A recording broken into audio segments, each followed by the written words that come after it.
right, I am back with a Concord video. Had to make at least one video about it. Probably not more than that, barring some sort of big development that I can't imagine will happen unless Sony makes some sort of comment about it or it goes free to play, which obviously it's going to go free to play at some point or be added to PlayStation Plus. This is a really significant disaster. And, I've been posting about this and writing about it, and people are like, well, like, obviously it failed. Like, this reason, it's $40, hero shooter, like, ugly characters. Like, all of this is true. And, like, people are acting like I'm surprised it failed. I've definitely been saying it's going to fail from the first time it got showed off. I feel like what people are not recognizing here is the scale of this failure. I have never seen a project this high profile fail to this degree. Truly. And like, this is a year where Suicide Squad Kill the Justice League launched with 2,000% more players. Like, the all-time high of Concord players is, let me double check, 697 players on day one. Suicide Squad launched with 13,000 something, which was terrible. That was half of Marvel's Avengers. And by the time the Joker update came around, it was 3,000. Now it's like, I don't know, 100. But, 3 days after Concord's launch, I'm looking at a player count on Steam of 168. Nothing is like this. You can pick, the biggest disaster you can think of. One common example was the Gollum game, and that had more peak players. Think of anything you want to compare to this, and there's nothing.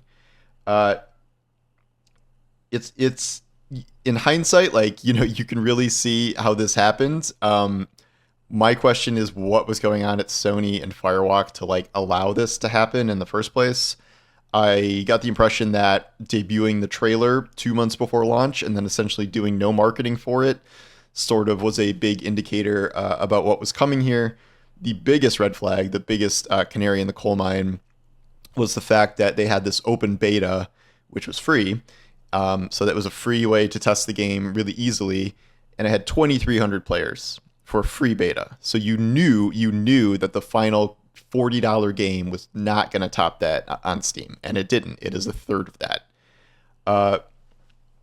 There are so many things that went wrong here, to the point where, yes, it should be an industry cautionary tale on many levels. I won't go through the whole list because I wrote about this yesterday, but the most obvious one is that it's $40. This could be a game that, like, over time, people would want to at least test out and try outside of a single beta weekend. Although, again, given that was free and there's barely any interest, there's more going on than the price point. But the price point should not have existed in the first place, because, it's one thing to say, I wish we had more games like this. I wish there were games that just charged you something up front and then didn't nickel and dime you with microtransactions. And that's what this is.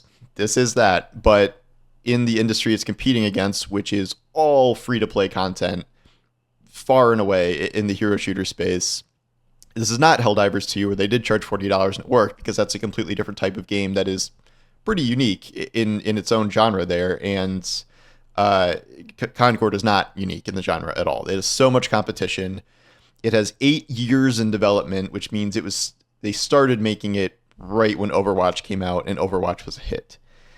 It being worked on for 8 years implies to me that there were many different iterations of this. It seemed like the final iteration was shepherded by a lot of Bungie guys, ex-Bungie PvP guys who went over there. And you can certainly see many aspects of Destiny 2 in there. It's kind of sucks because it's not just like, oh, this feels like a good shooter like Destiny 2 in the same degree. Like, it feels okay. But they literally took Destiny abilities, which seems kind of creatively bankrupt to me. I'm not going to list them all. If you've played the game, if you've seen any preview, Hunter Dodge, Solar Warlock floating in, grenades, and Titan seismic slant. Like, there's so many things in there. And I think the number one thing is aesthetic. This just looked terrible. Like, physically looked terrible on every level. They are trying to channel this like 70s sci-fi aesthetic, which is sort of unique in this genre. It's not really a thing you see, but it turned out horribly.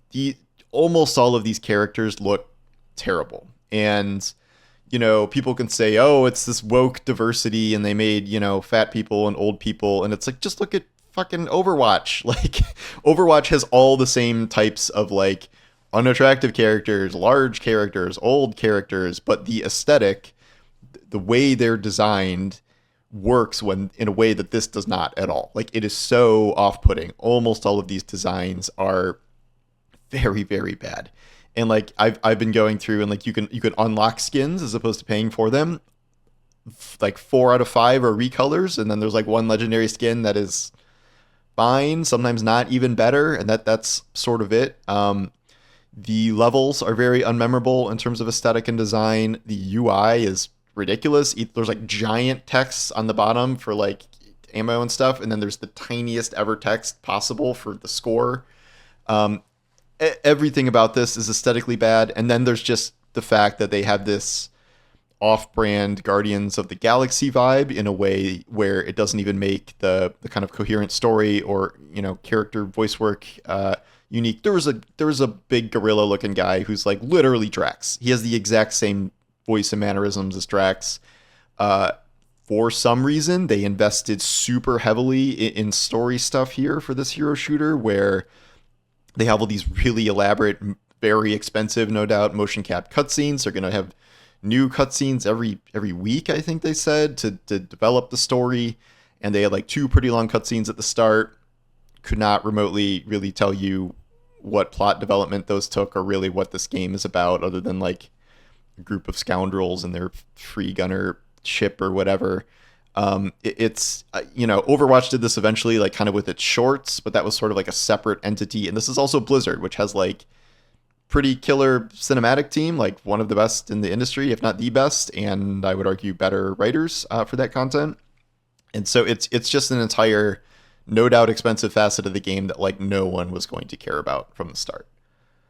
All of this said, like, it is not a terrible game. It's in some aspects, it's even a good game. I've played at least a little bit of it to the point where, I have a few characters I like, and there are some aspects of it that feel pretty good. Gunplay is pretty good. Once you learn some of the kits and abilities, it's sort of fun. It's very much a blend of Overwatch, Valorant, and Destiny, but that's bad because it's not better than any of them individually. And the sum of the parts is worse than the end result. And it doesn't stand out enough. No one is like, oh, bro, you got to come play Concord. Like, I've heard my friends who are like really into shooters, like trying to convince their friends to at least give Concord a shot and leave their shooters for a bit, and they won't do it. And like, you can see this happened with the beta weekend too, which is nuts. Retention on this is terrible. Like, the peak was very low. It's under 700. It dropped every day in the weekend. That doesn't happen. Like, you for a game like this, you would see a spike on Sunday. Usually, Sunday's like the biggest day for most games, and like it's essentially almost dropped in half in just a couple of days. And we're heading into the weekday here, and like, this is. It feels like we're on pace to peak at like 300 players today, maybe 350 on Steam, and like, there's a lot of talk about how, oh, it's mostly a PlayStation game, and like, again, like the only tracking we have for PlayStation is the top 10 list that they show. It's not anywhere near that, which if it was a big hit, it should be. Suicide Squad, Kill the Justice League, was number 1 on PlayStation at launch, and it stayed there for, I think, at least a week or close to it. This is not appeared on the top 10 list at all. It has a couple thousand reviews. I'm not sure if some of those are from the beta or not, but like, you could have 1,000% more players on PlayStation. You could have like 7, 8, 9,000 players, and for the launch of a 8-year development, probably $100 million game, that's still a disaster. Like, it's you need to see far, far more interest in this. But through all this, I am still surprised it is like this big of a disaster. I understand how unappealing it is, and it is very unappealing, but it's like, a perfect storm of like all these different elements that made it appeal to absolutely no one. Like there's all these jokes about how all the Sony studios are like posting that like congrats Firewalk, like we'll be playing Concord, and like if 20% of each of those studios were actually playing Concord, it would probably be more than what we're seeing here for concurrent players on Steam. And I've definitely seen some dev accounts on here with like 4,000 kills, which you didn't get in the beta, and like it's pretty absurd. The one weird thing is that I've not actually had very long queue times. It's just that I think they're just matching, the same people up over and over again. A lot of repetition there. It's toast. It's cooked. Going free to play won't save it. Like there's nothing that will save it. I say this about a lot of games where there has to be a core that's good, and the core here is like some okay gameplay that is like not terrible, but it's nothing that's good enough to stand out. And I think the open beta shows that even if you make this totally free to play, it's not going to move the needle. Like, oh wow, you're gonna quadruple your players to 1,600 on Steam. Like what? That's not going to do anything. And I just there's nothing from here. They have to write it off. And I wrote an article today about like this is such a big disaster. I'm wondering if Sony is going to have to rethink their entire live plan, because this is like one of a few disasters. Like canceling the Last of Us multiplayer game, that obviously would have done a lot better than this as a not original IP that looks bad. But that costs millions and millions of wasted work and loads of Naughty Dog's workforce and time. Destiny 2 is in a really rough state as a live game that Sony now owns.